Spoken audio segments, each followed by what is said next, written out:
Julia stood still on the edge of the gravel road, one hand resting on Jamie's shoulder, the other stretched toward the rust-flecked mailbox that bore a stranger's name. Richard Wright, her husband, by contract only, not by kindness, not by heart. The letter was still warm from the sun, though the envelope trembled in her fingers like something living and frightened. She broke the seal slowly.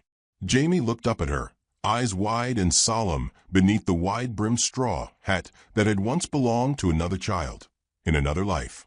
Julia read the words. Once, twice, and then, a third time, slower. "You can stay for the week," Richard had written in the same hand that had once promised to welcome her with arms open like sunrise.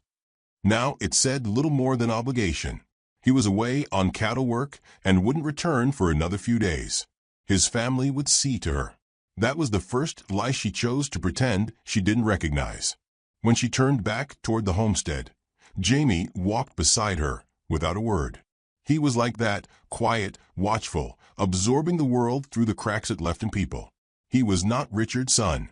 He was the memory of a man who had disappeared before Jamie's second birthday, swallowed by the war that came and left with more men than it brought home. She had never remarried. Not until this. Spring green forest flanked the path leading to Richard's land. It was not yet fully leafed, and the limbs of the trees reached out like brittle arms in mourning. Somewhere far off, a mourning dove cried out. It sounded like a warning. Julia held Jamie's hand tighter. Richard's mother, Edna, opened the front door with a face already hardened. Her smile, such as it was, had the stiffness of something carved from wax. "So you're the one," Edna said. Her voice didn't rise in pitch, didn't welcome. It just laid the words down like a stone path across a stream. Julia dipped her chin.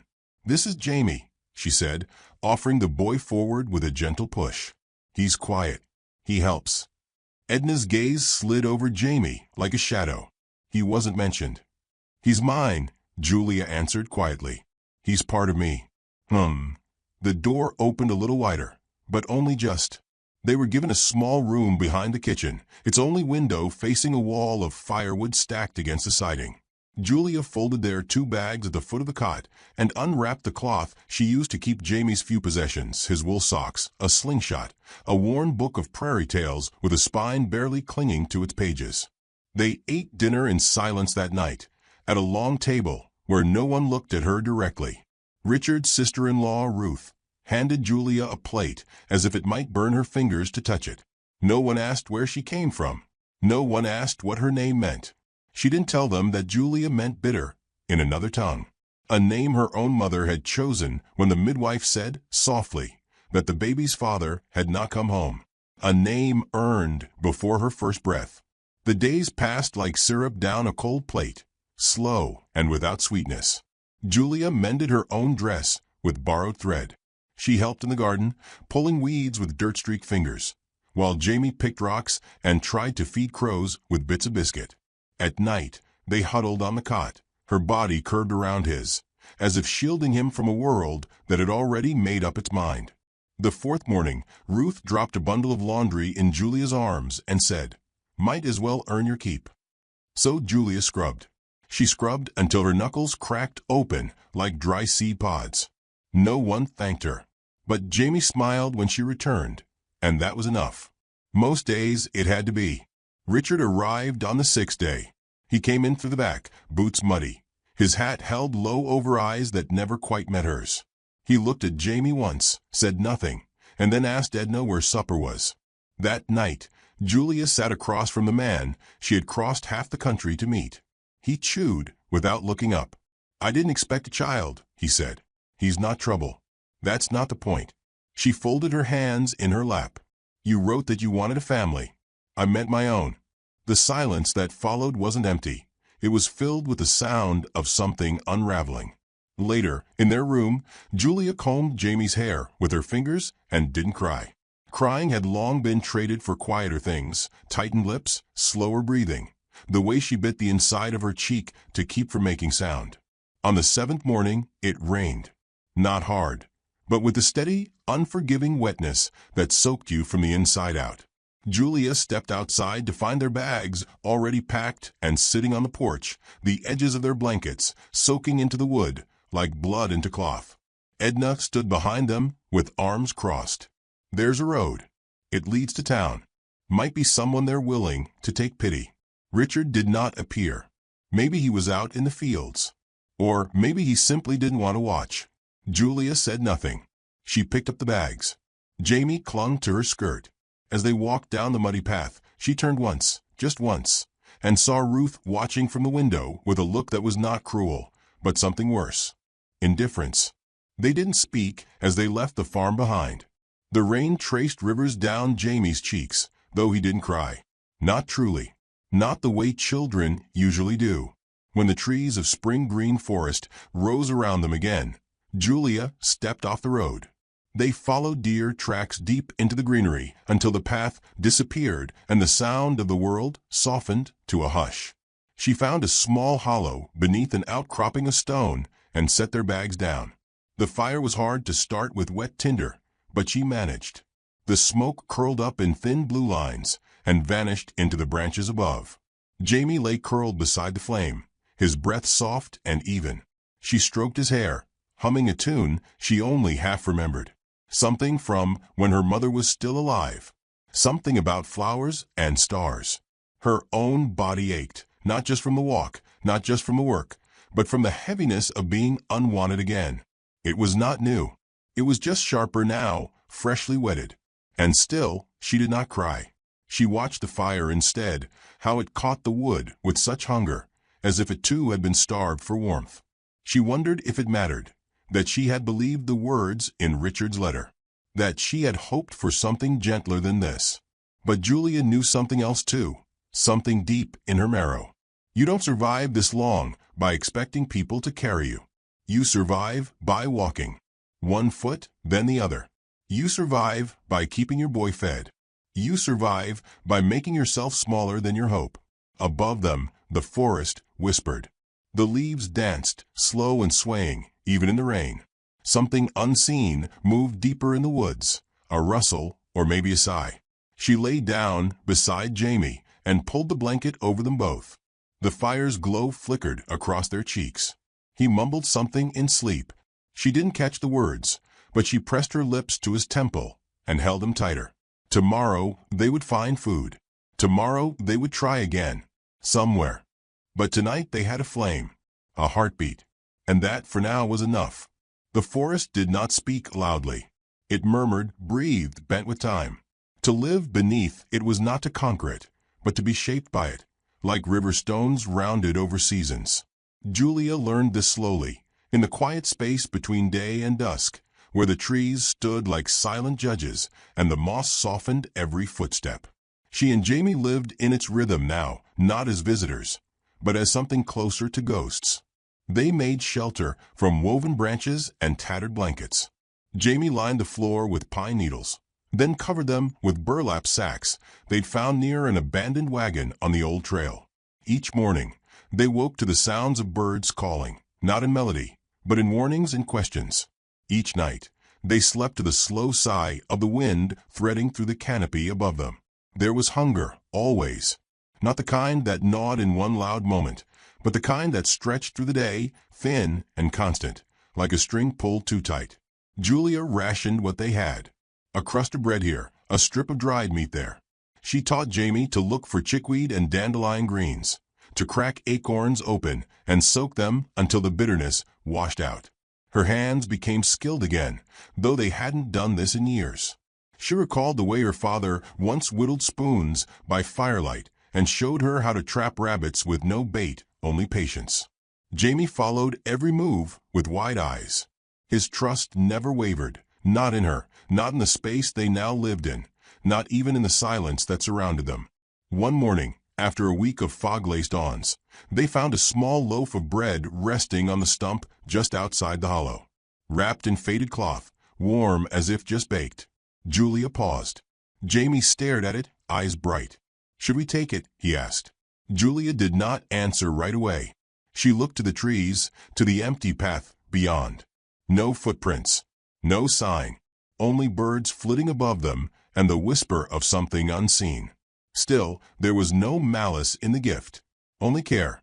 She unwrapped the bread and gave Jamie the larger half. He ate in reverent silence. She ate slowly, her fingers lingering on the crust like it might vanish if held too tightly. The next day, there was a tin cup of honey beside the stump. Then a wool blanket. Then nothing for a few days. Whoever it was, they did not want thanks. They did not seek attention. Julia felt no threat, only the careful presence of someone watching not to interfere, but to help. She did not speak of it often, not even to Jamie. Instead, she kept watch. Her eyes scanned the tree-line at odd hours, half expecting a rider or a traveler, but seeing nothing more than the swaying of limbs and the flicker of deer in the distance. On the 11th night, Jamie developed a cough. It started small, a tickle in his throat, but by morning it had deepened into something heavier, deeper. Julia laid her hand to his brow. Warm. Too warm. She carried him to the stream, bathed his face in cold water, and whispered old healing prayers, ones her mother used to hum while boiling herbs. But she had no herbs. No ginger, no bark, no poultices. So she did the only thing she could. She walked, leaving Jamie bundled in the blankets, tucked against the side of the stone hollow. She slipped through the forest and followed the faint trail toward town. The dirt path twisted between thick trunks and over roots that tried to trip her, as if the forest itself wanted her to stay. It was nearly midday when she reached the edge of town. From there, the world sharpened. Houses leaned into each other like gossipers. The general store's windows reflected the sun in bright, blinding glints. Horses whinnied behind the stable. And people, so many people, each with a glance that flicked over her and moved on. She entered the store quietly. The woman behind the counter, tall, pinched, face powdered too pale, looked up from her ledger and paused. "Help you?" Julia nodded, voice catching. "My boy. He's sick. Just a few things. Willow bark, ginger, anything for fever." The woman looked her over, her gaze catching on the dirt beneath her nails, the fraying hem of her dress. "You're not from town?" "No, ma'am." "You his wife?" "That right, boy." Julia's face tightened. "No, not anymore." The woman made a sound between a scoff and a sigh. "We don't give out charity, miss." "I didn't ask for charity. You don't have coin. I can see it. I'll work. Clean. So, we already have a girl for that." Julia's hands curled at her sides, not into fists, but into themselves. "He's only 7. Then you should have thought harder before dragging him out here." The woman turned back to her ledger. Julia left without another word. The bell above the door didn't even bother to ring on her way out. Back in the forest, Jamie was sweating through the blanket. His breaths came like sighs, too fast, too shallow. Julia wiped his face with a last clean cloth she had, muttering soft nothings into his ear. She didn't sleep that night.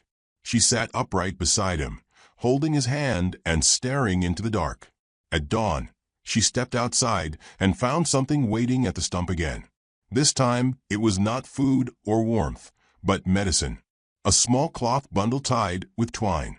Inside, dried herbs, a scrap of paper with a sketch symbol, one she didn't recognize, and a tiny bottle of tincture that smelled of pine and earth and something bitter.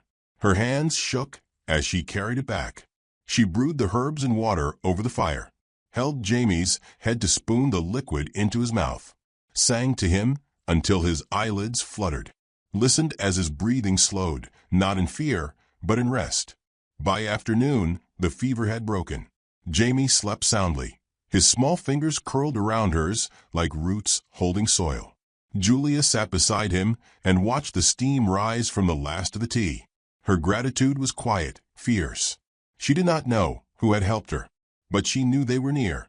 She began leaving small things by the stump.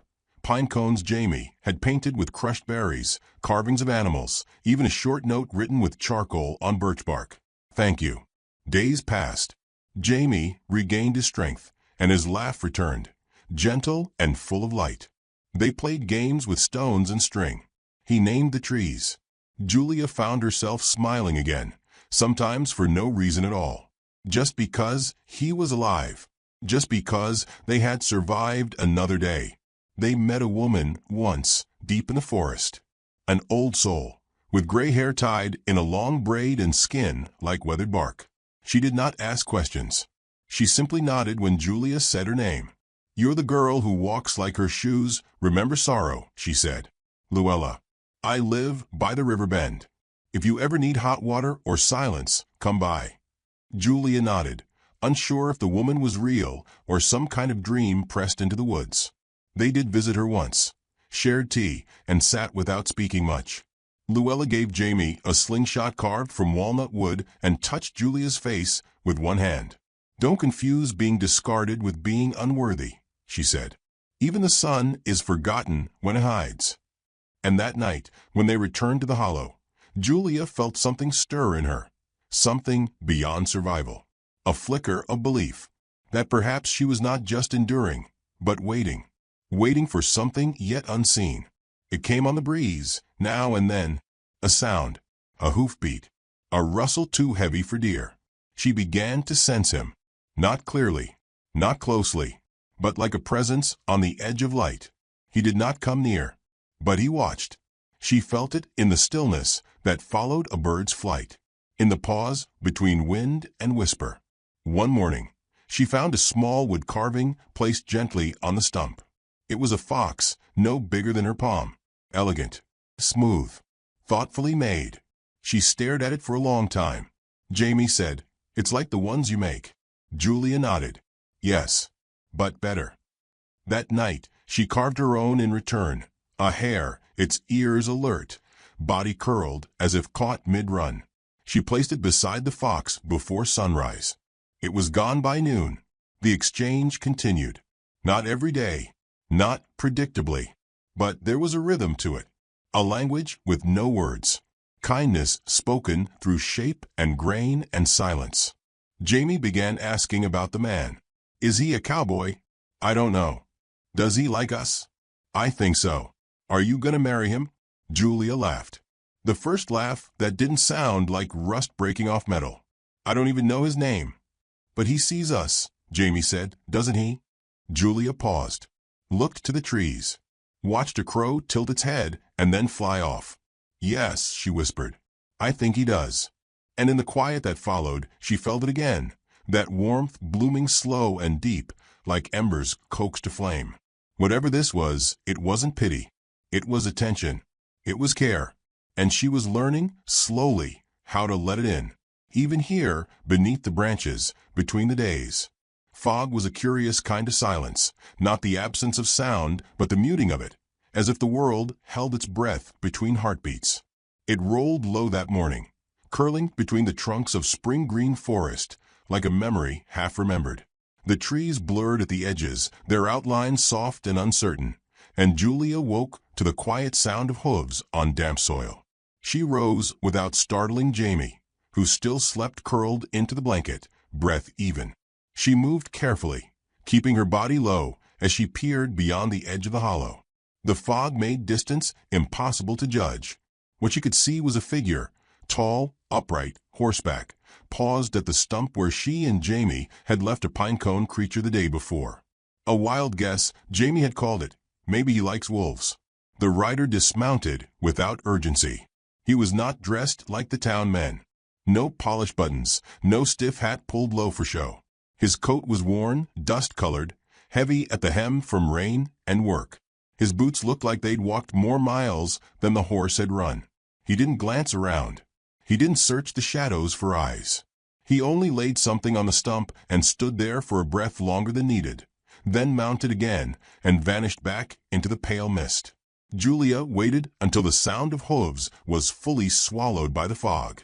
Then she stepped out, barefoot on the cold earth, and approached the stump. There was a jar of preserved peaches, sealed tight, a slice of hard cheese wrapped in cloth, and on top, a small carving of a bear cub with a wide, soft snout and round ears, like a dream of childhood pressed into wood. She held the figure in her hand and felt its weight, its smoothness, the quiet message of it. "I see you. I see him." She did not speak of the rider to Jamie that day. Not because she didn't trust him, but because she wasn't sure what to say. There was something sacred about that moment, about the man who left things not for reward or recognition, but because he could, because he chose to. The offerings continued. Some days it was food, sometimes carved figures, sometimes nothing at all, which, strangely, felt like a kindness too, as if the man trusted them not to need him, just as they were beginning to trust he would return. Jamie's curiosity bloomed with the wildflowers. He would watch the path after sunrise, whisper questions that floated like feathers. "Do you think he's old?" "No," Julia said once, "not old. Just quiet." "He's nice," Jamie said. "I can tell by the bear." "He is." "Do you think he's lonely?" Julia had no answer to that. Not then. Days stretched into weeks, and the forest shifted from green to gold at the edges. The man came often enough to be expected, though never announced. Julia began leaving behind more than carvings, tiny notes, folded inside birch bark. They said little. "Thank you. He's better now." The peaches were sweet. Each message vanished by the next morning. No reply ever came. But one day, instead of a carving, she found a folded slip of paper in return. The handwriting was neat, not formal, steady, simple. "Your boy laughs like summer wind. Strong and full of light. Th." It wasn't signed with a full name, only initials. Still, it was more than enough. Julia read it 3 times before folding it and slipping it into the pocket where she kept Jamie's hair ribbons and a lucky stone he'd found near the creek. That afternoon, she carved a bird in flight and left it behind. And so it began. Not courtship. Not in the way townsfolk used the word with winks and elbow nudges. This was something gentler, older, like stones worn smooth not by pressure, but by time and touch. She began to speak aloud when she left the stump, even though he was never there to hear her. "The boy says thank you," she'd murmur. Or, "I saved you some soup if you ever come hungry." And once softly, "I don't know your name, but I think your silence feels kind." Jamie picked wildflowers and left them beside her carvings. One morning, they found the same flowers pressed between pages of an old book left in return. A book of fables. Tales of foxes and cranes, of wolves and mercy. "He reads the same stories," Jamie said, reverent. Maybe he believes them too. Julia hoped so. It was nearly mid-autumn when they met. Not planned, not dramatic, just one moment leading into another, like water rolling from one stone to the next. Julia had gone to fetch water at the creek while Jamie napped. The day was unusually warm, and the trees swayed with gold-heavy branches. She knelt at the water's edge, filling their pot, when she heard the soft crunch of footsteps behind her. Not hurried, not threatening, just presence. She turned slowly. He stood 10 feet away, not on horseback this time. He was taller than she'd imagined, broad in the shoulders, but not imposing. His coat was the same, dusty, threadbare at the edges, but clean. His face was quiet, not handsome by any romantic notion, but true, weather-worn, honest. His eyes, the color of rain-drenched soil, met hers without flinching. Julia stood, the water pot still in her hands. Neither spoke. He nodded just once. She dipped her chin in return. He reached into his coat and pulled out a small bundle, wrapped in linen. He extended it to her. She took it. Inside was a carving of 2 birds, one perched, one mid-flight. Her throat tightened. "Thank you," she said. His voice was low, thoughtful. "You don't need to, but I want to." He studied her then, not in the way men did to measure worth, but in the way one listens to music they hadn't expected to hear in a quiet room. "I'm Thatcher," he said. "Thatcher Holt." "Julia." "I know." Of course he did. She'd signed her carvings that way. Small initials beneath the hind legs of foxes and the curve of bird wings. They stood a moment longer. Then, like fog dispersing in sunlight, the stiffness between them softened. They walked back toward the hollow side by side. He didn't ask questions, not at first. He didn't ask why she was there, or where her husband was, or what sins she carried like stones in her skirt pockets. He asked about Jamie's cough, about the carvings, about the best place to find birch bark that wasn't already brittle. And she answered. Her voice was not hesitant. It was surprised, by how easily it trusted him. That night, Thatcher sat by the fire while Jamie showed him his painted pine cones and told him about the time he saw a rabbit with one ear.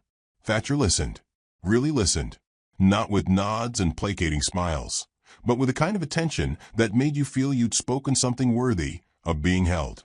When Jamie fell asleep, Thatcher stood to leave. Julia followed him a few steps into the trees. "I thought you might be a dream." He smiled softly. "Still might be. Will you come back?" "If you'll let me." She nodded. "We have soup." He looked at her then with something more than warmth. Not hunger. Not possession. Something deeper. As if he recognized her, not from letters or stories, but from a place inside himself he'd forgotten he kept open. "I'll come," he said. And he did. Not every day. Not on a schedule. But enough. He helped mend the lean-to, taught Jamie how to guide a skittish horse, brought nails and oil for her carving tools. He never brought expectations, only presence. One dusk, they sat by the fire and shared bread from the same plate. Julia watched Jamie chase fireflies and said, "He's softer now." Thatcher nodded. "He's safe now." The silence that followed was full, not empty. Julia glanced at him. "And me?" He looked at her as though weighing something delicate in his mind. "You're stronger than you know." She said nothing. He added, "But you shouldn't have to be strong alone." That night, after he left, Jamie curled against her and whispered, "You smile different when he's here." "How?" "Like you forgot something sad and remembered something nice." Julia tucked the blanket around him and stared at the stars. She didn't speak, but she smiled. It was nearly winter now. The leaves fell like golden confessions. The nights came colder, but not cruel.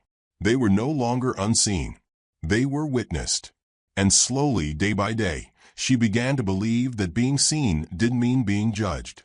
Sometimes it simply meant being chosen. Not in spite of your past, but because someone understood how far you had come to stand where you stood.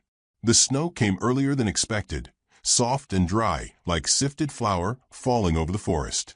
It coated the branches in silence and turned the worn footpaths into glimmering veins of white. In the hush of it all, time seemed to fold, like the world had paused just long enough for Julia to notice that she was no longer afraid of it. She had begun moving more freely now, stepping out of the woods with Jamie at her side like a woman who had nothing to hide. The hollow still served as home, but only just. It had become too narrow for what their life was becoming. The fire no longer felt like a desperate warmth. It was a gathering place, where conversation kindled and laughter lingered in the rising smoke. Thatcher started building a cabin not far from the edge of the woods. It wasn't large. It wasn't fast. But it was steady, each beam measured, each nail driven with a kind of quiet intention that made Julia feel like she was watching someone mend a heart with his hands. Jamie carried tools and fetched water, proud in his new role. He spoke of Thatcher often, casually, as though the man had always been part of their story. He says the best way to keep a roof from sagging is to let it breathe. Julia had smiled. He's right. He says he's making the walls thick, so the wind stays out but not the light. Thatcher never asked Julia to move in. He didn't suggest, didn't imply. He just built. And she watched. And the watching became hoping. And the hoping became a quiet readiness she didn't know she had room for anymore. They ate dinner together most nights. Simple meals, shared with hands stained by work and weather. Jamie often fell asleep near the hearth, his feet tucked beneath a folded quilt, his lips parting mid-sentence, as dreams pulled him gently away. On one such evening, as snow whispered against the window panes, Julia sat across from Thatcher and watched the light flicker across his face. He had lines around his eyes, but they came from squinting at the horizon, not from worry. His hands were cut and calloused. His words few, but carefully chosen. "I never thought I'd live in a place like this," she said softly. He glanced at her, the faintest smile touching his lips. "A cabin? No. Safety." He stirred the coals with a poker. "It's a rare thing." She looked down. "I've spent more time surviving than living. I didn't realize they were different until now." He let the silence settle. He always did. It was one of the reasons she trusted him. He never rushed her. "You don't owe me gratitude," he said. "It's not gratitude," she replied. "It's something else." He didn't press. Later, as they stepped out into the cold to return to the hollow, Thatcher paused at the door and handed her a small carving, an elk, proud and still, its head lifted to some unseen call. "It's for you," he said. "Not because you need reminding, just because I saw you in it." Julia held it in her palm and felt the truth of it settle into her chest. She didn't speak. Words, in that moment, felt like footprints on snow, too heavy for what she wanted to leave untouched. But there were shadows still in the trees. She saw them first at the edge of town, a glance, a whisper, a tightening of shoulders. Rumors always. About the woman from nowhere, living with her son in the woods, caught often near the Holt Ranch, unescorted, unclaimed. Whispers rarely aimed at her directly, but loud enough to reach. She heard them. She chose silence. But silence was not a shield, not when the past came looking.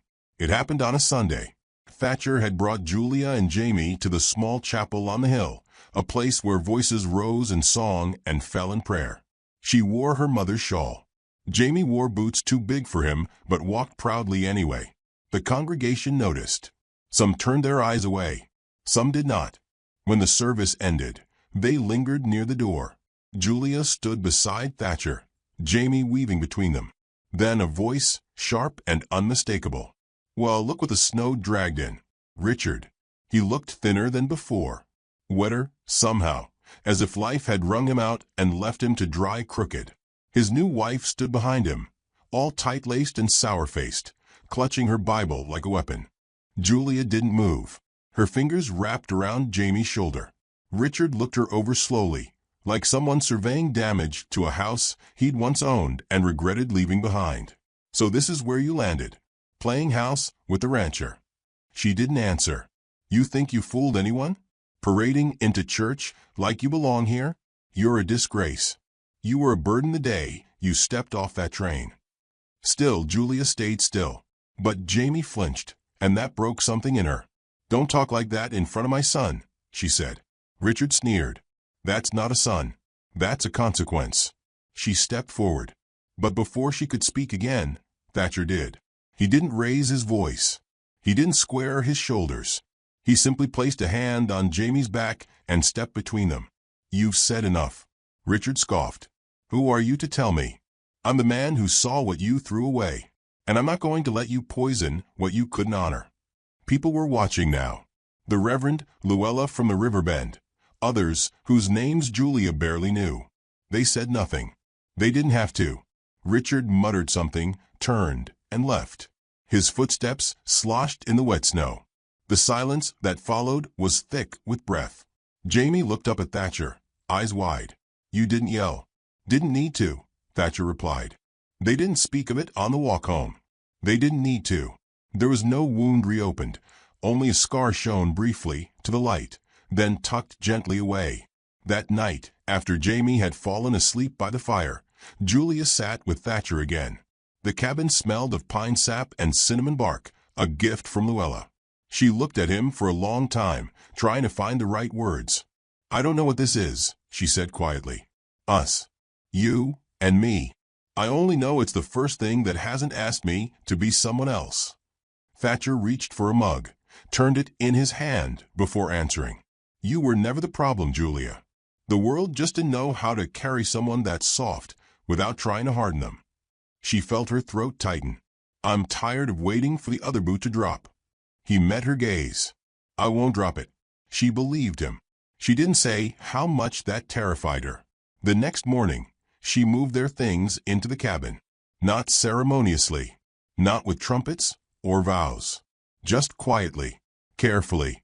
One blanket, one carving, one memory at a time. She still slept near Jamie at first, the way she always had. But the space felt different now. Not tighter, safer.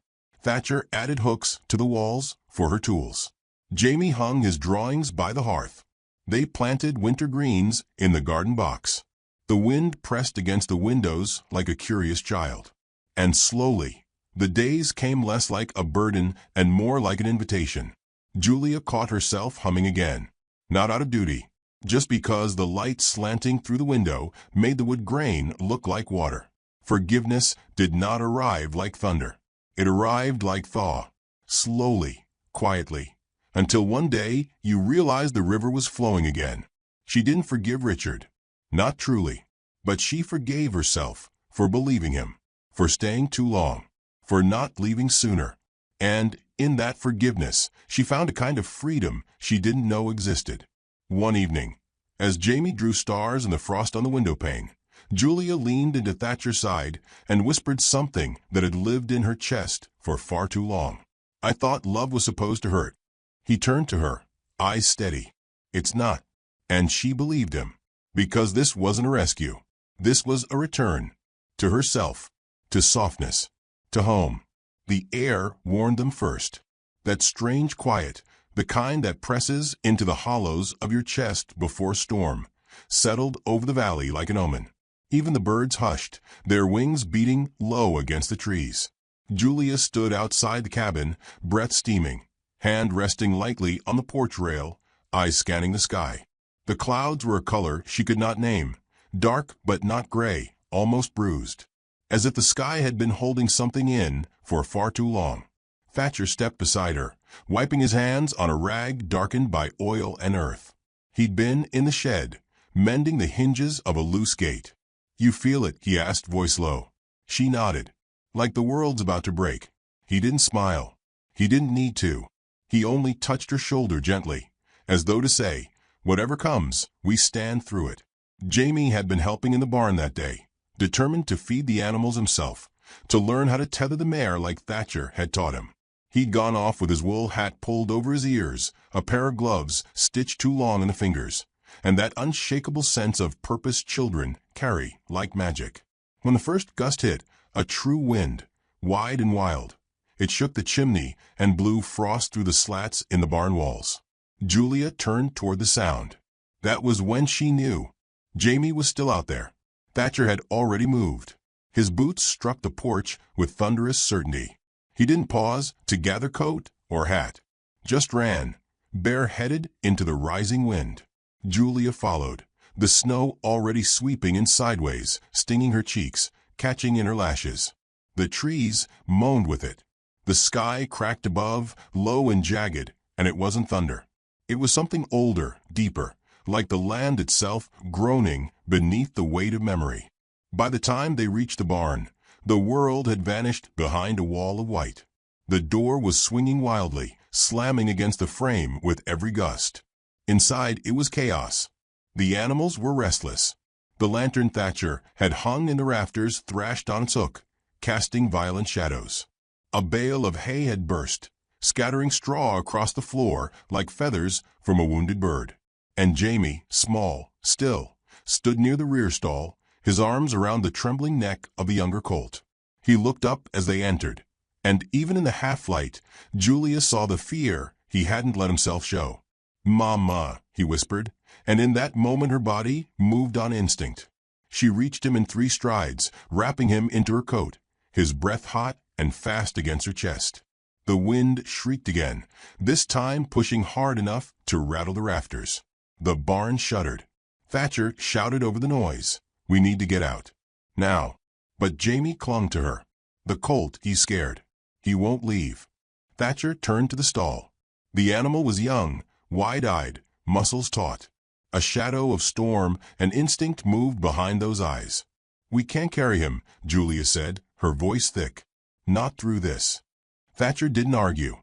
Instead, he moved to the colt's side, whispered something Julia couldn't hear, and then calmly looped a rope around its halter. No panic. No sudden movements. He simply walked the colt toward the barn door with a kind of stillness that calms even the wildest things. The colt resisted once, just once, but followed. They moved into the storm together. Julia held Jamie tight, burying his face against her as the wind howled its rage.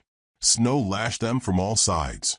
The cabin, once close, was now a blur through sheets of white. Every step felt longer than the one before. Thatcher led, pulling the colt forward, body angled against the wind. Julia followed, each footfall driven by a singular burning truth. She could not lose him.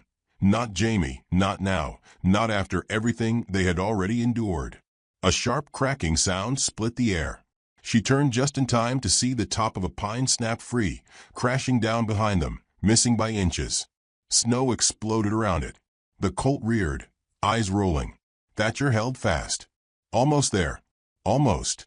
Then the porch appeared, half buried in snow, the cabin door swinging open, thrown wide by the gale. Julia stumbled up the steps, Jamie in her arms, Thatcher right behind with the colt in tow. Inside it was warmth and light and wood smoke, the door slamming shut behind them with a final muffled thud. Silence. Or near enough. Jamie began to cry. Not loudly, not wailing. Just soft tears, the kind that break you because they're proof a child knew real fear. Julia sank to the floor with him, rocking him gently, whispering words she barely remembered forming. Thatcher let the colt settle in the entry room, blanketed, calm now, and knelt beside them. "We're okay," he said. "You're okay." Jamie nodded, but didn't speak. Julia looked at Thatcher, eyes wet. "Thank you." He shook his head. "You don't need to." "I do." The fire roared in the hearth, welcoming them back.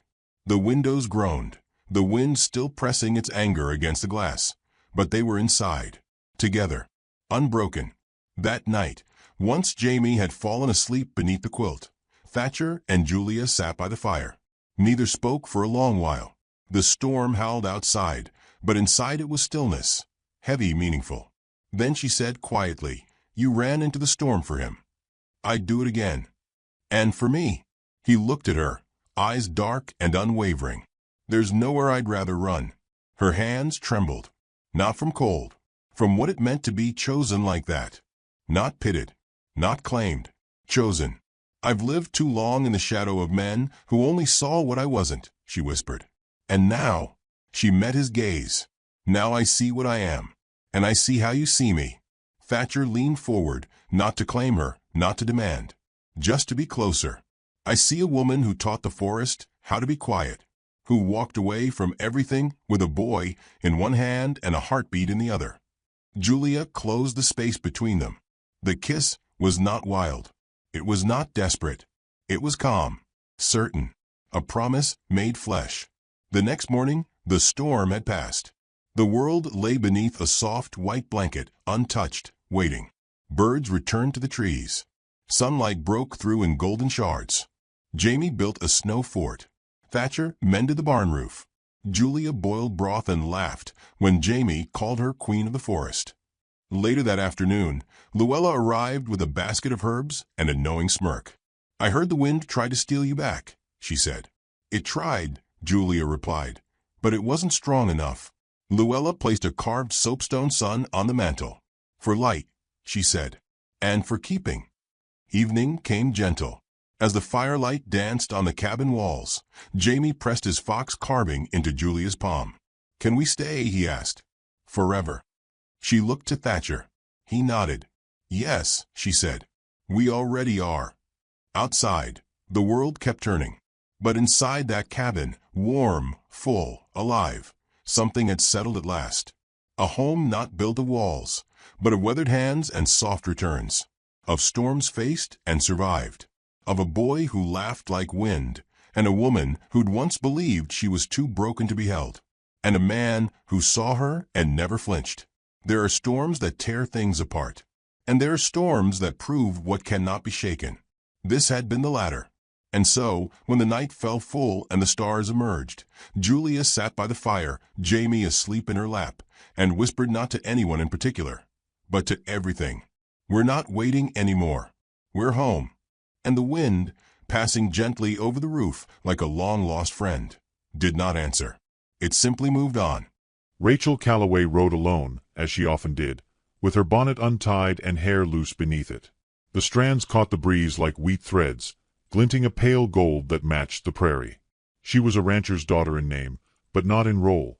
Her father's love was the kind of love that worked cattle and counted bushels. It never knew how to settle in the quiet curve of a daughter's heart. She had long since stopped waiting for it to. The saddle creaked under her as she adjusted her weight, her eyes scanning the horizon for the dust trail she needed.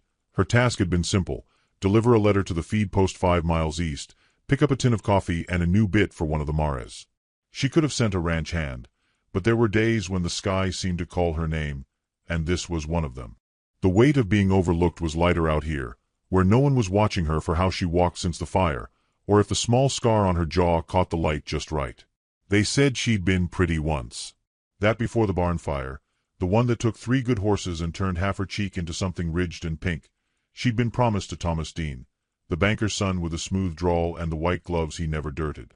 He had kissed her behind the church once, back when her skin was flawless and her eyes held more laughter than grief. But after the fire, he never came again. Said he needed a wife he could be proud to take into town. Said it with his mother standing beside him and the smell of soap on his collar. Rachel never answered him. She had stared straight through him like he was a dry mirage and she had a desert to cross. Now, her world was smaller but quieter, stripped of illusion. She poured herself into helping the ranch hands, stitching linens, running errands. She made up for what her father couldn't see by seeing everyone else. Bandera, the cook with the bad knee, got an extra cushion from her. Elias, who'd lost his hearing in one ear, she always made sure to stand on his good side. And the barn cats, all 7, knew to come to her when storms blew in. As her mare trotted along the dirt path, Rachel closed her eyes briefly and let the wind kiss her lashes. She thought of poetry, one line in particular, written by a woman long dead. I am half agony, half hope. She didn't know why it lingered. Maybe because that's what living felt like lately. Maybe because the agony was familiar, but the hope still hurt. She was an hour out when she noticed the birds had gone quiet. The rustle in the grass changed. Her mare slowed, ears flicking. Rachel reached instinctively for the rifle slung behind her saddle, but something was wrong. The wind, the weight of it, shifted.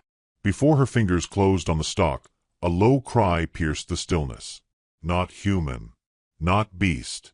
A warning born from another world. 3 shapes erupted from the low brush ahead. The mare reared.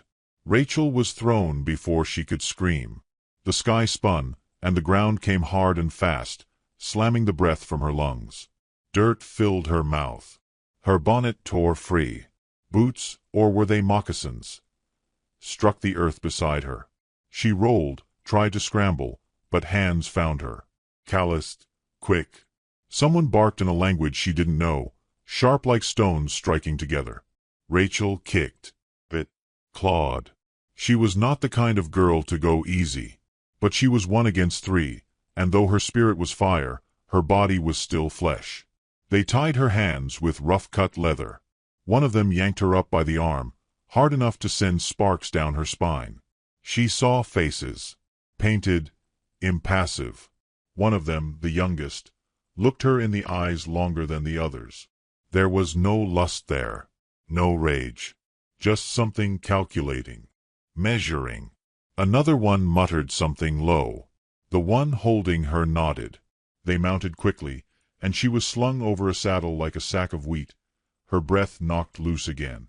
The world became rhythm. Hoofbeats. Shifting sky. Her bonnet lay somewhere behind her, fluttering like a wounded bird in the dust. When they stopped, night had settled. Stars peeked through a sky darker than she'd ever seen. They had crossed a river. She remembered the cold. Now there were tents. Firelight danced like spirits between them. A camp. Comanche, she thought, though her knowledge of such things was poor, shaped by stories half true and fully feared. She was placed near the edge of the camp. Not chained. Not thrown in a cage. But watched. Always watched. Her heart thudded like a caged animal, but she sat straight. She would not cower. Even when a child came up, curious and silent, touching the hem of her dress. Even when a woman passed her a gourd of water without meeting her eyes. No one spoke to her in English. No one touched her again. They simply let her exist, under observation, as if waiting to see what kind of creature she was. She didn't cry. Not that night. Not even when the pain from her side turned sharp, blooming under her ribs where the fall had bruised her. She bit the inside of her cheek until she tasted blood. She stared at the flames. Later, she would not know what woke her. A sound. A whisper? A change in the wind? She looked up and saw him. Not the one who'd bound her. Not the youngest, nor the one who led them. This man stood apart, a little older. His braids tied back, his arms crossed. He watched her, but not like the others did. There was a stillness in him. Not emptiness, stillness. Like the land before a storm. She met his gaze and did not look away. He didn't speak. Just studied her, then turned and walked away. Rachel exhaled slowly. She had survived the first night. Out in the prairie, miles away, her father stood on the porch, gripping the bonnet the ranch hand had brought him. His face was stone, but his knuckles were white. He barked orders. Men mounted up. Guns loaded. Horses snorted into the dark. But Rachel was already far from them. She did not sleep. Not really. She curled against the cold and watched the stars. She wondered if the same stars hung over her mother's grave back near the chapel. Wondered if they watched her now with pity or pride. The fire crackled. Somewhere nearby, someone began to hum. A low sound, slow and mournful. It didn't come from her watchers. It felt older than all of them, like the land itself remembering. Rachel let the sound wrap around her like a threadbare quilt. She did not understand the melody, but she knew longing when she heard it. And in that moment, tucked between two worlds, she closed her eyes. Not in surrender, but in waiting. Because even as the wind had taken her, part of her remained unbroken. A root beneath scorched earth. A seed carried far but not yet lost. And somewhere, though she did not know it yet, a man who had spent his life between two shadows had seen her, not as a prize or a prisoner, but as someone who still looked at the world with unburnt eyes. The fire hissed, and the night grew deeper. The story was only beginning. Rachel woke to the sound of firewood settling, sharp cracks breaking the silence like bones beneath hooves. Smoke clung low to the ground, drifting like breath through the early light. Her limbs ached, her wrists raw where the leather had held. She was lying near a low-burning fire, her back against a rounded rock, a blanket, coarse but warm, draped over her shoulders. Not tight enough to trap, just enough not to freeze. Around her, the Comanche camp had already begun to stir. The women moved like water, carrying bundles, whispering among themselves, never pausing long. Children darted between tents like shadows, some barefoot, some wrapped in hides. The men were fewer, their movements quieter, deliberate. There was no clamor, only rhythm. The beat of a people who did not raise their voices to feel heard. She watched from her place on the edge of things. Not tied, not free. Her presence tolerated, but not welcomed. Her eyes scanned for weapons, for escape, for kindness. She found none of the first, little of the second, and one thread of the third, a young girl, maybe 7, with braids falling past her shoulders. She had approached slowly, holding a strip of dried meat in her small palm. Rachel hadn't taken it, but she hadn't turned away either. The girl had lingered, eyes wide, until a woman called her back with a single soft syllable. Still, she had left the offering near the rock, where Rachel could reach it without asking. When she did, the taste was sharp, smoky. Her stomach clenched at the sudden presence of food, but she didn't stop. Hunger was a kind of truth that stripped pride away. She spent the first full day like that, watching, listening, learning the shape of silence. No one spoke English. Or if they did, they chose not to. She understood the meaning in their eyes more than their words. Some glances held indifference, others suspicion. One or two flickered with something more complex, a kind of wary empathy, the kind strangers offer each other in places where everyone's lost something. By late afternoon, she had begun to piece the pattern of things. The camp was temporary, held together with labor and prayer. She saw how each tent was a world unto itself, how the fire rings were not just for warmth but for story. There was ceremony in how they moved, how they prepared food, how they knelt to clean a child's scraped knee, how they braided each other's hair by starlight. The man from the night before appeared again as the sun folded itself beneath the hills. He stood across the fire from her, arms folded, still silent. He wore no feathers, no ornaments, just leather stitched with care, worn soft by weather and war. His presence was not loud, but it was steady. like a mountain watching a storm pass beneath it. She stared back at him, unblinking. She was too tired for fear now, too hollowed out to pretend.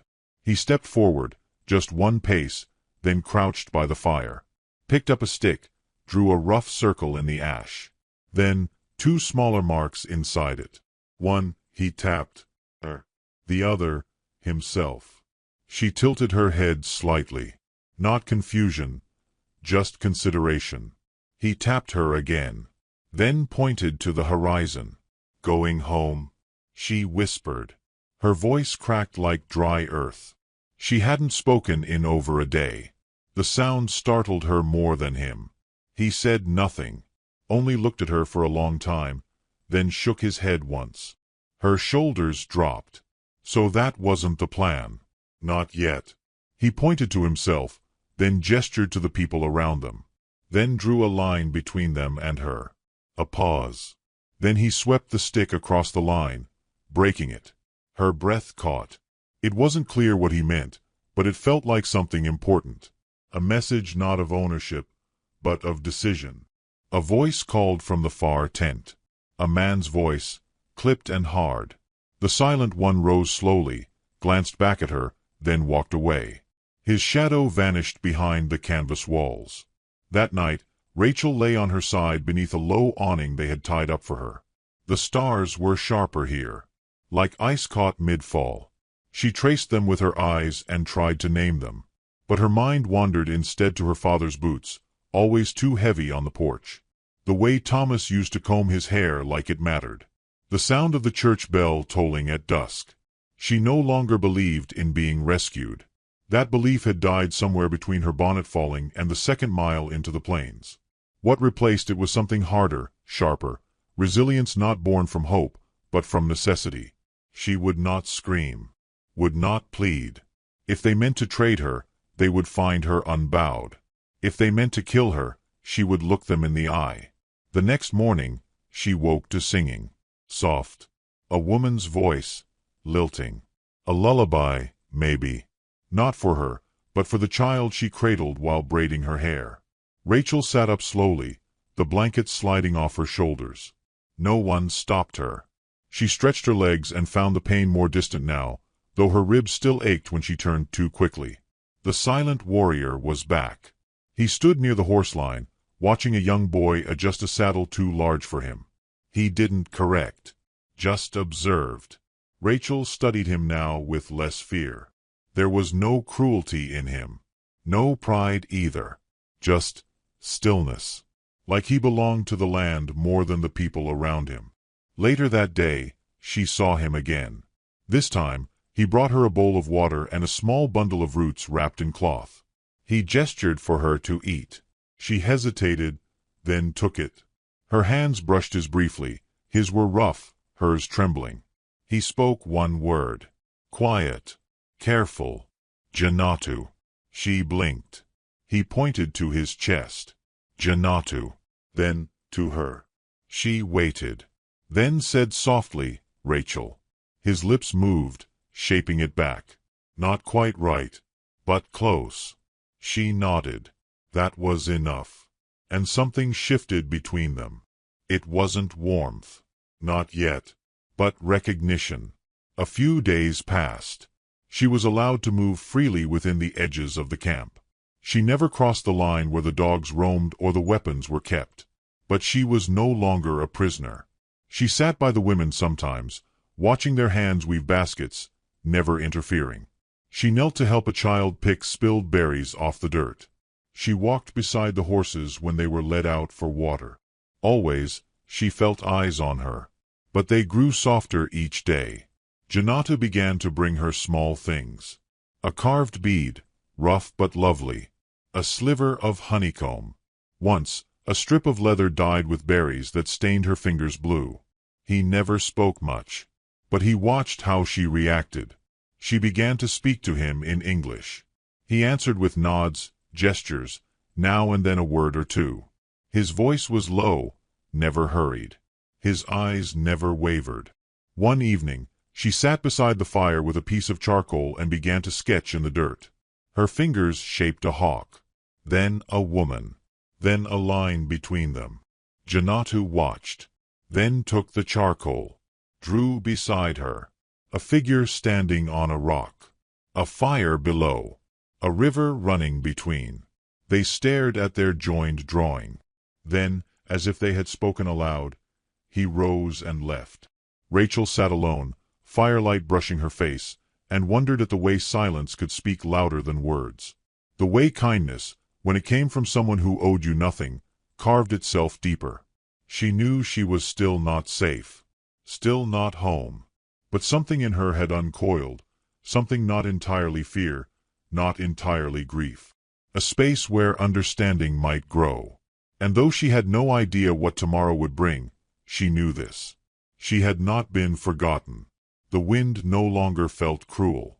And the man named Janatu was no longer a stranger. He carried the moonlight in the way some men carry knives, quiet, silver, and full of unspoken edge. Janatu moved through the camp like a shadow blessed by fire, never rushed, never loud. There was something sacred in how he passed from space to space, neither commanding nor invisible, simply present. Rachel had begun to notice these things, not because she looked for them, but because they found her in the quiet. Since their first exchange of names, something had shifted. It was not dramatic, not even clear. But it lingered, like the way dusk slides into night, gradual and inevitable. Janatu came to her with small offerings, not of wealth but of meaning. A polished stone shaped like an eye, a scrap of woven thread dyed the color of twilight, a strip of hide with a hawk etched into it. She never asked for these things. She only received them with the reverence they deserved. In return, she gave him what she had, words.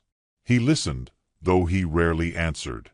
She told him of her mare, the one named Dandelion, for how she scattered joy when she galloped. Of the barn fire, the pain, the way people looked away from scars not because they were ugly, but because they didn't know how to name survival when it wore a woman's face. She told him about her mother's lullabies, her father's silence, the boy who left her like a letter unopened. Janatu watched her as if these words were stones she laid down to cross a river, one by one. He never pitied her. Instead, one day, he knelt beside her by the edge of a stream. The water was slow, shallow, lined with stones and reeds. In the mud, he drew a figure, small, hunched. Then beside it, another, taller, with arms open. He pointed to the smaller one, then to her. To the open arms, then to himself. She stared, unsure if she understood, but her throat tightened anyway. They walked sometimes, away from the camp but never far. Always within view of others. But the land gave them a sort of privacy, a veil of trees and sky that let things soften between them. Once, they found a fallen tree covered in moss, and she sat while he carved with his knife, careful lines, a hawk mid-flight. His hands, so steady, made her own feel like trembling leaves. He handed her the carving without a word. She held it close for a long moment, then slipped it into the hidden pocket of her dress, near her ribs. But the piece was temporary, fragile as frost. Rachel grew ill in the 3rd week, a fever that came sudden and hot, burning through her bones like wildfire. It started with dizziness, then weakness, then a tremble she couldn't hide. She tried to keep moving, to pretend it was just fatigue. But one morning, her legs buckled, and she collapsed near the fire ring, her head thudding hard against the packed earth. Voices rose. Hands lifted her. The world tilted, then dimmed. When she came to, it was night. The stars blurred above her like distant flares. Her body was wrapped in furs, her forehead damp. She tasted metal and heat. But it wasn't the fire she noticed, it was him. Janatu sat beside her, legs folded, eyes closed but not asleep. His hand rested near hers, not touching, but close enough she felt the warmth of it. He didn't speak. But a low hum vibrated in his throat, soft, rhythmic, ancient. A song without language. It steadied her, kept her tethered. She didn't know how many hours he stayed there, but every time she woke, he was still beside her, feeding the fire, adjusting the furs, cooling her brow with water he carried himself. Once, through cracked lips, she whispered his name. He looked at her, and she thought she saw grief in his gaze. Not for her, but from some old memory she'd stirred by nearly vanishing. It clung to him like mist clings to the shoulders of morning trees. She survived. The fever broke with the dawn 2 days later. She woke drenched in sweat, heart thudding like hooves in her chest, but clear. Alive. He wasn't there when she opened her eyes, and for the first time since being taken, she missed someone. She sat up slowly, the pain sharp but bearable. Outside, the camp murmured with life. Cooking fires, laughter, children's footsteps. When he returned later that morning, carrying a bowl of broth and a strip of soft cloth, she whispered, "Thank you." Janatu nodded. Then, softly, said, "You are not weak." It was the first full sentence he'd spoken to her. She looked at him for a long moment, eyes brimming. "No," she answered. "I'm just tired of being strong alone." He gave no reply, but he stayed beside her the rest of the day. That evening, she joined him at the riverbank. Still sore, still wrapped in blankets, but upright. They sat in silence, side by side, as the moon rose silver and whole. He spoke first. "My mother used to say the moon is where the women go when they die, because only something so far away could carry so much light." Rachel turned to look at him. His face was not expressionless, as she'd once believed. It was simply held, like a sealed letter full of meaning, waiting for the right hands. "She died when I was a boy," he said, voice low. "Not in war. In winter. She made sure I lived." He didn't offer more. Didn't need to. Rachel leaned slightly toward him, her shoulder brushing his. They stayed that way as the sky deepened. In the days that followed, the connection between them grew, not hurried, not filled with declarations, but rooted in presence. He began teaching her small things, how to read wind patterns in the grass, how to listen for the chirrup of hidden birds, how to step lightly over pine needles without sound. She soaked it in, eager not just to learn, but to understand the world through his eyes. In turn, she read to him from the scraps of poetry she carried in memory. She told him of Emily Dickinson and lines like "Hope is the thing with feathers." He didn't always grasp the words, but he grasped their weight, and that was enough. They never kissed. Not then. But once, while they were crouched beside a doe that had come near the edge of camp, she turned to him, and his fingers brushed a loose strand of hair behind her ear. The touch was gentle, reverent, as if asking a question without asking. She leaned into it. Then they both looked away. But something had been said between their skin. Still, not all hearts in the camp were softening.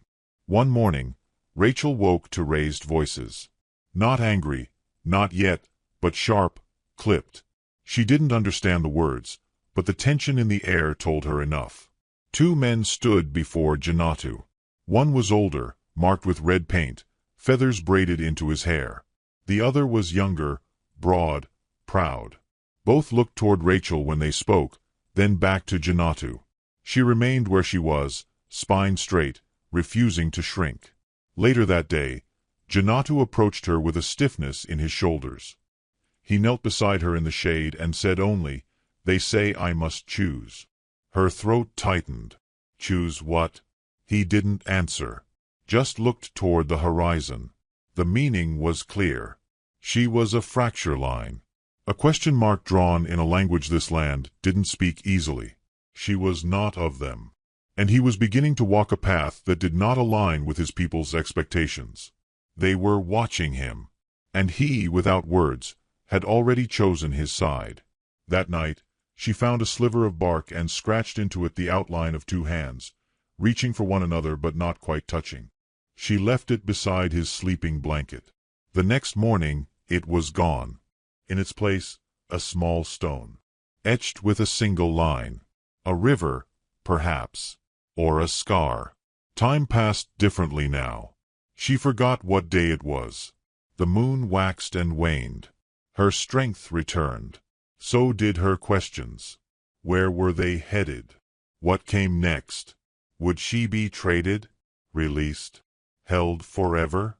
Janatu said little, but his protectiveness grew more visible. He stood between her and the sharper stares, walked beside her longer. Once, when a boy threw a stone too close to her feet, he corrected the boy with a firm word, and a warning glance toward the others. She was not one of them. But she was not alone. Then, on a night when the stars burned low and the wind tasted of change, Rachel sat by the fire and asked softly, "Why me?" Janata didn't look at her right away. Just watched the flames. "Because you do not look away when you're afraid," he said. "And you do not run when you are seen." She breathed in deeply. That was the truest thing anyone had ever said to her. She turned to him. "I see you too." It was not a declaration. It was a recognition. He nodded, and for a moment, the fire between them didn't crackle. It pulsed. Outside the circle of light, the camp moved on. But here, in the hush, something deeper than choice was beginning to form. Rachel knew now she would never be what she was before. And Janatu. He had already begun to leave behind the man they had trained him to be. They sat side by side until the moon rose high, and the wind carried with it not fear, but the beginning of something both older and braver than love. Understanding, trust, and the aching, beautiful cost of choosing one another in a world that had never made it easy. The nights grew warmer, though spring had not yet laid its full hand on the land. The thaw had begun, creeping like forgiveness through the soil. Snow still clung to the shadows of trees, but the ice in Rachel's chest had started to melt weeks before, around the time she realized Janata stood between her and the world, not to guard her, but to guard the space they'd built. It wasn't love, not yet, but it was trust. And trust was rarer than gold in a world of bruised men and broken women. She saw it in the way he reached for her satchel before they walked, in how he angled his body slightly forward when others came too near. She saw it in the way he listened, not just to her, but for her. Listening for threats. Listening for what she did not yet know to fear. But not everyone around them walked in that trust. The camp had changed. Or perhaps the change had always been there, creeping beneath the surface like a dry root waiting to crack open the earth. Where once her presence had been a question, it now became a threat. Not through violence, but through words spoken just loud enough to be overheard. Glances sharpened into blades. One woman, who had once shared berries with Rachel, no longer met her eyes. Janatu noticed. He said little, but his mouth became a line carved into granite. The tension rode on his shoulders like a second skin. One evening, as they sat near the horses, brushing out winter mats, he murmured, "It is time." Rachel paused, fingers buried in the mane of a chestnut gelding. Time for what? He looked past her, to the distant line of trees that edged the horizon. "They say I must give you back." Her breath caught. Back to whom? To the wind. To the white men. To the ones who will come looking. She stood, slowly, wrapping her arms across her chest. "And what do you say?" His jaw worked, but no words came. That silence told her more than language ever could. He was caught between blood and choice. That night, he didn't come to the fire. The next day, 2 men came to her. Not Janatu. Not the elder with the weathered voice who had sometimes nodded as she passed. These were younger, harder. One had a scar slicing his chin in 2 halves. The other wore his disdain like a second set of teeth. They spoke in Comanche, but she understood the tone. She was a stone in the boot, a burden on the trail. The scarred one pointed east, gesturing with a knife, not at her but past her. Then at the camp. Then back again. She didn't flinch. She only met his gaze and turned away. Janata found her by the creek that evening, her dress soaked where she'd washed away the ashes of a long day. He stood across the water, then waded through it without a word. When he reached her, he offered a small strip of leather, wrapped tightly. She uncoiled it. Inside was a pendant, a carved crescent moon, dark wood smoothed by hand. "You carved this?" she asked, voice thin. He nodded. "It's beautiful." His eyes were full of stormlight.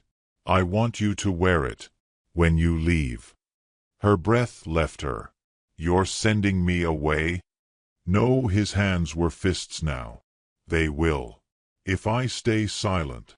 "Then don't be silent." "I already spoke." His voice cracked like dry timber. "Now I must choose." She stepped forward, placing the moon into her pocket. You already did. The moment you brought me water when no one else would. The moment you watched my fever, not with fear, but with care. He looked at her then, not like a man who wanted to run, but like a man already running, from a world he never chose. That night, they kissed. It was not urgent, not desperate. It was reverent. A breath drawn between lifetimes. Her fingers curled against his chest, feeling the heartbeat of someone who had carried pain not by force, but by silence. She tasted the stories he never told, and he tasted the ones she hadn't dared to speak. But kisses don't build futures, not on land like this. 2 mornings later, Rachel woke before dawn. Something was wrong. The wind had shifted. The dogs were silent. The smoke from the fires climbed too fast into the sky. She dressed quickly, heart beating a rhythm that didn't belong to sleep. Outside, a few figures moved too quickly to be casual. One of them glanced at her and then looked away. Janatu was gone. Panic rose like bile. She turned in a full circle, eyes searching. Then she saw him, near the council tent, standing before the elders. His body was still, but every line of him was braced. She moved closer, not enough to be seen as intrusion, but enough to hear. One voice rose, angry. Another calmer, older. A third, sharp and dismissive. Then Janatu spoke. Only a few words. But she knew what they meant. The way his voice didn't shake, but held. The way his fingers curled into his side, as if to keep from reaching for her. The way he stood when they told him to kneel, and didn't. When it ended, the oldest one nodded, then turned away. Janatu walked back toward her slowly, not as a victor, but as someone who had laid something sacred down. "What did you say?" she asked. "I told them I would leave with you. That I would not stay where a woman is treated like property." She blinked. "You're leaving your people?" He didn't answer, just reached for her hand. And that was answer enough. They left before nightfall. No farewell, no blessing. Just a bag of food, a horse, and silence. She didn't cry. Not then. They rode for hours eastward, the sky darkening behind them like a closing book.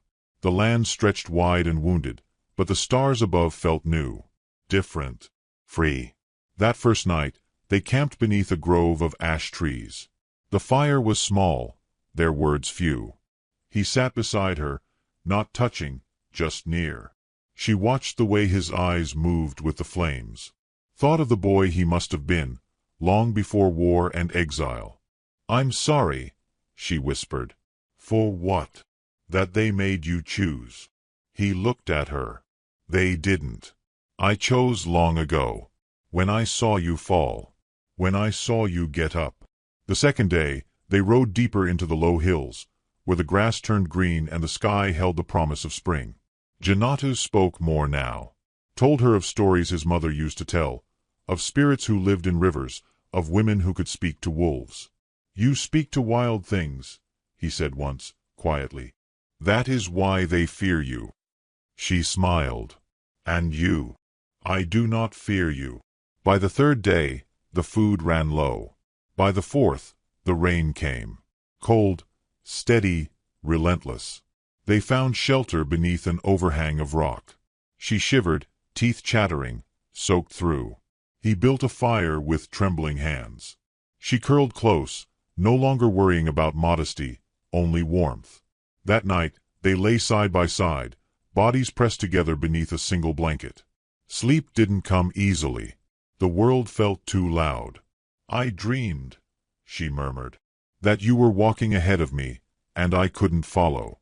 Your shadow kept growing longer, and I stayed the same." He shifted, barely. "I dreamt," he said, "that you lit a fire in a cave, and I followed the smoke. And it smelled like home." Neither said what the dreams meant. They didn't need to.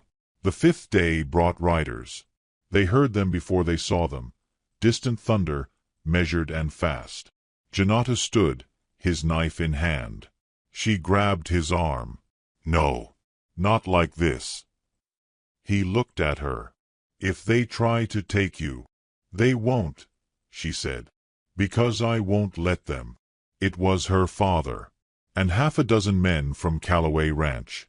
They rode in hard, stopping a dozen yards away, rifles drawn. Her father sat at the front, gray-bearded, hollow-eyed, with Rachel's bonnet tied to his saddle horn like a trophy. "Rachel," he barked, "come here." She did not move. Behind her, Janatu stood like a stone. The wind stilled. "I said come here," her father growled. "You've been taken. No shame in that. But it ends now." She stepped forward, slowly. The men tensed. "I wasn't taken," she said. "I was saved." Her father blinked. "Saved?" His voice cracked. "By him." She nodded. "You never came for me. Not really. You just came for your name." The men looked at each other, confused, uncertain. "I'm not going back with you," she said, voice shaking now. "You left me before they ever did." Her father raised his rifle. Janatu moved. Just a step. Just enough. But Rachel stepped between them. "No," she said. "I choose this." Her father stared at her, then lowered the rifle, slowly, like it weighed more than he could carry. "You're no daughter of mine," he said. She didn't flinch. "I know." Then a voice rose, quiet but clear, one of the ranch hands. Elias, the one she'd always helped. "I saw her fight to live," he said. "More than you ever did." Her father turned, anger rising. But it had no place left to land. The men backed away. No one fired a shot. And when they left, Rachel stood in the rain, heart pounding, Janatu beside her. She was not broken. She was not abandoned. She had chosen. As they walked back toward their fire, Janatu said nothing. But he reached for her hand. She took it. And together, they began again. They didn't look back. Not once. The sound of hooves fading into distance was like the closing of a chapter that had long overstayed its welcome. Rachel's dress clung to her legs, damp with rain and resolve, and her fingers were still curled from gripping the air between her and her father's raised rifle. But her chest was steady now. Not calm, exactly, but clear. Beside her, Janatu breathed slow and deep. His shoulders no longer braced for a bullet, but still taut, like a bow waiting to be unstrung. He watched the empty space where the riders had vanished, then turned to her, not to ask if she was all right. He already knew. She wasn't. But she would be. They gathered their few things, what little hadn't been trampled or soaked by the storm. A blanket. A satchel. The pendant he had given her, moon-shaped and warm against her skin. They mounted the mare together, Rachel in front, Janatu behind, his hand firm at her waist as they turned toward the low pass between the hills, toward nothing and everything. The land was quiet. Not the kind of quiet that fears a sound, but the kind that follows truth. Even the wind seemed to hold its breath, waiting to see what they would do with this hard-earned freedom. They rode until their muscles ached and their lips cracked from wind and sun. They stopped near a stand of pine trees, where a stream threaded through stones like silver thread through dark cloth. Janatu gathered wood. Rachel built the fire. They did not speak much. Words felt too small. But there was no silence between them now, only understanding. That night she asked, "Where will we go?" He didn't answer right away. He crouched beside the flames, hands outstretched, the fire painting lines of gold and amber across his skin.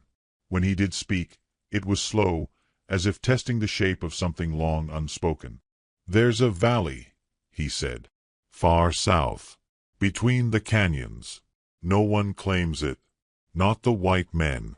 Not the tribes. Only the deer and the wind." She listened with her eyes closed, letting his voice become a landscape. "And it's safe. It's wild," he said. "But it listens." She nodded. "That's enough." They reached it after 5 days. Each day stitched them closer, through hunger, rain, small laughter. She taught him to write his name in charcoal on the back of a smooth rock. He taught her how to make fire from flint and patience. They traded stories without drama, like old coins passed between hands. Her story of the scar. His of a cousin lost in battle. Her loneliness. His silence. In the valley, the grass grew tall and forgiving. The trees bent with fruit. The soil, when pressed, smelled of promise. They built slowly. First, a lean-to. Then a roof. Then walls made from timber and stubbornness. She stitched curtains from old cloth. He carved handles for the door. By the time the first snow dusted the ridge, they had a home, not large, but honest. It held the warmth of something chosen. Rachel began to write. She used scraps at first, bark, leftover cloth, the backs of trade papers. Then Janatu traded for a journal when he took a trip to a nearby settlement for salt and flour. It was bound in leather, simple, unadorned. She filled its pages with their story, not just the escape, but the soft days that came after. She wrote by candlelight while he carved birds into the wooden beams, her voice humming the memory of old hymns. Winter settled around them like an old dog, grumbling but loyal. They rationed carefully. Janata hunted, Rachel smoked meat. They took turns stoking the fire at night. And slowly, as snow piled against the windows and time unfolded its quiet hand, the shape of love emerged, not as a spark but as an ember. Constant. Steady. A flame not made for show, but for survival. It came one evening, not with a kiss, but a question. "Do you regret it?" she asked, as the fire crackled low. He looked up from where he was sanding a spoon, his hands rough and patient. No. She waited. Not even the exile. His eyes didn't leave hers. "I would not trade my peace for their approval." Rachel swallowed. Her throat felt full of stones. "I used to think love was being chosen," she said. "But now I think it's choosing back. Every day. Even when no one sees." He set the spoon aside and crossed the room to her. Took her hands in his. Pressed his forehead to hers. "I choose you," he said. "In the storm. In the stillness. In the leaving and the staying." And there it was. Not a proposal, but a vow. They married themselves beneath the trees in spring. No preacher. No witnesses. Just the wind, the bloom of wildflowers, and the sky holding its breath in blessing. She wore a dress she'd mended 12 times. He wore a shirt his mother once stitched. They stood in bare feet and spoke words that weren't poetry, but promises, hers trembling, his steady. "I will not walk ahead or behind," she said, "but beside you. I will not speak over your pain," he answered, "but listen for your strength." Then they stood still, hands wrapped in cord, until the moment had settled in their bones. Seasons passed. They grew leaner, stronger, kinder. Janatu taught children from a nearby camp how to shape arrows. Rachel grew herbs and shared tinctures with women who came quietly, in the dark, for help. Word spread, of the white woman with the scar and the Comanche man who spoke little but healed much. Some called them ghosts, others saints.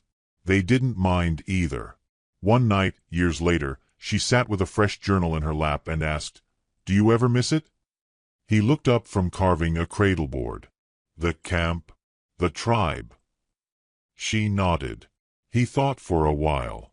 "I miss what it should have been," he said, "but not what it became." Rachel touched his shoulder. "I understand." She did. She missed the firelight stories of her girlhood. The smell of bread in the Callaway kitchen. The way the land sang before she learned how easily it could betray. But none of that was worth going back for. The past had not rescued her. Janatu had.